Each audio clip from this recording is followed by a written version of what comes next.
नमस्कार, मैं हूं शैलेश कुमार। आप देख रहे हैं सशक्त भारत न्यूज 18 लोकतंत्र की सशक्त आवाज, जो कि आपको हम बता दें कि आज हमारे साथ बातचीत करने के लिए एक मेहमान है, जो कि हम उनसे बातचीत करेंगे एक अहम मुद्दे पर। बने रहे हमारे साथ। सर, बहुत स्वागत हमारे चैनल में आपका। धन्यवाद। क्या दलित समाज सुश्री बहन कुमारी मायावती जी के साथ इस समय या नहीं? जी, मैं राममिलन भारती समाजवादी पार्टी का प्रदेश सचिव हूँ। जहाँ तक आपने प्रश्न किया बहन सुश्री मायावती जी का, खैर उनका सम्मान हर समाज के लोग करते हैं, लेकिन जहाँ तक दलित समाज की बात है तो दलित समाज बहन जी को सराखों पर लिया। तो बहन जी जब दलित समाज के साथ थी तो दलित समाज उनके साथ था। आज बहन जी स्वयं देखें, दलित समाज ब्राह्मणवाद के साथ है, तो आज दलित समाज उनका साथ छोड़ दिया। यानी आपको कहने मतलब कि बहन जी इस समय दलित समाज के साथ नहीं है? नहीं, बिल्कुल नहीं है। आप देख रहे हैं हर उनकी बात, उनकी ट्वीट और वो है, यही बहन जी हैं जो कभी ब्राह्मणवाद मनुवाद की बात करती थी और आज ये ब्राह्मणवाद की स्वयं पोषक हो गई। तो इसलिए दलित समाज, देखिए, अम्बेडकरवाद और ब्राह्मणवाद कभी एक नहीं हो सकता, इसको झुठलाया नहीं जा सकता है, क्योंकि ये शुरू से लेकर के आज तक अम्बेडकरवाद जब से चालू हुआ है तब से ही जो है ब्राह्मणवाद तमाम किस्म का जो है प्रोपोगंडा करके।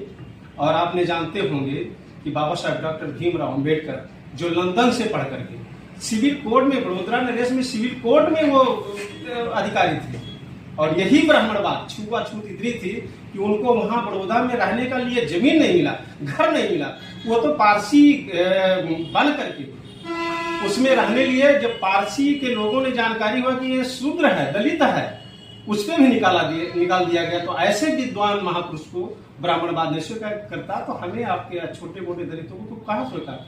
लेकिन बहन जी इसीलिए जब ब्राह्मणवाद के साथ हुआ, आज दलित समाज का साथ छोड़ दिया। सर, अखिलेश जी के साथ दलित समाज क्यों? हाँ, आपने बढ़िया क्वेश्चन किया। अखिलेश जी के साथ दलित समाज क्यों? दलित समाज आज अपना नेता बहन जी को दलित समाज ने माना, लेकिन माननीय श्री अखिलेश यादव जी को भी जब उनका घर धुलाया गया, मुख्यमंत्री की कुर्सी से उठने के बाद जब उनका घर धुलाया गया, तब उनको भी लगा कि मैं भी शूद्र हूँ, 6,743 जातियों में मैं भी हूँ। इसलिए उन्होंने अपने जो उनका वो था वो चेंज किया, वो दलितों को भी गले लगाना चालू किया। और आज देख रहे हैं उत्तर प्रदेश में हर जगह दलित समाज उनके साथ बहुत अच्छे से जुड़ रहा है। और आपने देखा होगा 2024 में दलितों के जुड़ने से आज जहां 5 सीट थी, आज 37 सीट हो गई। और उस विधानसभा की अनुमान लिया जाए तो 240 सीट समाजवादी पार्टी का विधान 2024 की है। और जो पीडीए मनोहर काशीराम साहब ने कभी 1585 की बात किया था, आज पीडीए का पूरा फार्मूला 1585 का है। इसलिए हम दलित पिछड़ा ओबीसी की बात करते हैं तो दलित और पिछड़ा में कोई भी नेता जो हमारे साथ रहेगा। आज माननीय श्री अखिलेश यादव जी दलितों की बात करते हैं, पिछड़ों की बात करते हैं, अकलियत की बात करते हैं, इसलिए उनके साथ वो सबसे बड़े नेता दलितों, पिछड़ों और अकलियत के अखिलेश जी। यानी सर मुख्यमंत्री बनेंगे इस बार? बिल्कुल बनेंगे, इसमें कोई दो राय नहीं है। भारतीय जनता पार्टी ये जान चुकी है कि उत्तर प्रदेश में श्री अखिलेश जी आ रहे हैं और बहुत ज्यादा ही सीटों से, 300 से ज्यादा सीटों से वो चुनाव जीत रहे हैं। सर, क्या आप कहना चाहेंगे सर लोगों से यही कहना चाहते हैं कि देखिए, आने वाला कल आपका होगा। अभी जिस तरीका से यूजीसी भारतीय जनता पार्टी ने उसका लाया, फिर विरोध भी किया, करवाया भी, तो इसलिए पिछड़ा और दलित समाज, पिछड़ा समाज के भी आपने कल देखा सिद्धार्थनगर में जो अभी यादव जात के आधार पर यादव की लव स्टोरी। नहीं, ये भी बताइए, जात के आधार पर अगर आप ये फिल्म बनाना चाहते हैं तो ये जात के आधार पर किसको नीचा दिखाना चाहते हैं? इसलिए उनके दिमाग में, जैसे रविदास ने कहा, जाति जात में जाति है केलन के पात, रविदास मानुष न बन सका जब तक जात न जात। तो जो है ब्राह्मणवाद व्यवस्था जात या को बना करके ही अपना को सब कुछ कायम करना चाहती है, इसलिए इसको उखाड़ फेंकना है। यानी सर यादव के लव स्टोरी प्री प्लान है सर? एकदम प्री प्लान है, एकदम प्री प्लान है का दिखाई दे रहा है। अगर आपको स्टोरी बनाना है किसी व्यक्ति विशेष का बना देते हैं, जात इसमें कहां से आ गई? तो एक जात को दिखा रहे हैं इस तरीका से कि एक नीच दिखा रहे हैं, इसलिए जो है सभी लोग अब उसका विरोध कर रहे हैं। आपने यूजीसी में ले लिया, आप यूजीसी ले लीजिए, इस पे मंडल कमीशन ले लीजिए, सभी तो विरोध आपने करवाया भारतीय जनता पार्टी के लोग। इसीलिए हम कह रहे हैं कि बाबा साहेब के समय से लेकर के आज तक ब्राह्मणवाद और अम्बेडकरवाद कभी एक नहीं हो सकता है। इसलिए हम अम्बेडकरवादियों, पिछड़े, दलित, अल्पसंख्यकों को यही कहना चाहते हैं कि ब्राह्मणवाद को त्याग कीजिए और जो ब्राह्मणवाद का सहयोग करे उसको भी त्याग कीजिए। लेकिन आज भी सब दलित समाज इस बात को सब नहीं समझ पा रहा है, जो कि अभी भी लोग गुमराह। क्या कहना चाहेंगे इस पे? नहीं, अब बहुत ज्यादा समझ गया है। हमने कभी हम लोग आंदोलन जब कर रहे थे तो दलित समाज ही बाबा साहब को नहीं समझा, उसमें दलित से झगड़ा हो रहा था। ऐसा परिवर्तन है पहले से, बहुत से ज्यादा परिवर्तन हो गया है और यही परिवर्तन इन लोगों को नींद हराम कर दिए। जैसे एक चीज है, जब दलित समाज राजनीति करता, कहते राजनीति बहुत गंदी है, लेकिन अब ये जब राजनीति का वो जानना चालू कर दिया तब कह रहे कि अब राजनीति ये है, वो है, बहुत खराब है, ये है। अब राजनीति जानना चालू कर दिया, वो जानता मेरा हक अधिकार कहाँ से है। इसी विधानसभा और लोकसभा से ही इनकी हक अधिकार मिलेगा, ये दलित समाज और पिछड़ा समाज ही जान गया। सर उसी में एक सवाल और है, जो कि सर देखा जा रहा है कि इस समय शंकराचार्य स्वामी और अग्निहोत्रेश्वरानंद जी है, जो एक दूसरे पर सर शंकराचार्य जी हैं।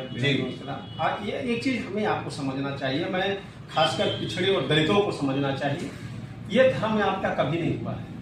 अब आप ये देख लीजिए, एक मुख्यमंत्री एक शंकराचार्य को प्रताड़ित कर रहा है, एक शंकराचार्य दूसरे के आरोप लगा रहे हैं। तो इसलिए हम कह रहे हैं ये धर्म नहीं, ये धंधा। मैं किसी धर्म का विरोधी नहीं हूँ, लेकिन धर्म ने मुझे इतना नीचे दिखा दिया तो आज तो ये अपने आपस में लड़ने दीजिए। हमें दलित समाज की, पिछड़े समाज को सोचने पर मजबूर हो गया कि मुझे क्या करना चाहिए। और दलित और पिछड़ा अब इसको अपने आंखों से देखे कि वास्तव में आपका निहित यही जो है, जो अपना जो है मठ छोड़ करके विधानसभा में जाते हैं, अपना मठ छोड़ करके लोग मुख्यमंत्री बनते हैं। इसलिए विधानसभा और लोकसभा में आपका निहित है। इसलिए इस धर्म के चक्कर में हम पिछड़े और दलितों के कहेंगे कि मत पड़े। जो अपना लोग लड़ रहे हैं उन्हें लड़ने दीजिए, उनको मैं अपना लड़े वो साधुवाद है। और हम अपने पिछड़े और दलितों से कहते हैं इन लोगों से सावधान है। और क्या कहना चाहेंगे दलित समाज से? दलित समाज से फिर मैं कहना चाहता हूँ, प्रथम बाबा साहब ने शिक्षित बनने की बात कही है, दूसरे में संगठन होने की बात करी है, तीसरे में संघर्ष करने की बात की है। जितने ज्यादा आप शिक्षित होंगे उतने ज्यादा आपको है और ज्यादा करना पड़ेगा। शिक्षित होंगे तो अपना हक अधिकार मांगेंगे, अपने जो है जहां भी जाएंगे आपका एक अलग रुतबा होगा और उसी में तभी संगठन और संघर्ष बनेगा। और संगठन यह है कि आज समाज, दलित समाज में सबसे ज्यादा संगठन है, लेकिन दलित समाज जितने ज्यादा संगठन है, लेकिन सब लोग बहुत बुद्धिजीवी हैं, सब अपने हक अधिकार के लिए अब लड़ना जान गए हैं। जहां जिधर ज्यादा होगा उसी तरफ जो है दलित समाज होगा। और क्योंकि वो अपना हक अधिकार जानते हैं कि इस मंदिर मस्जिद या कहीं कुछ नहीं होगा, उनका हक अधिकार मिलेगा तो विधानसभा और लोकसभा में होगा।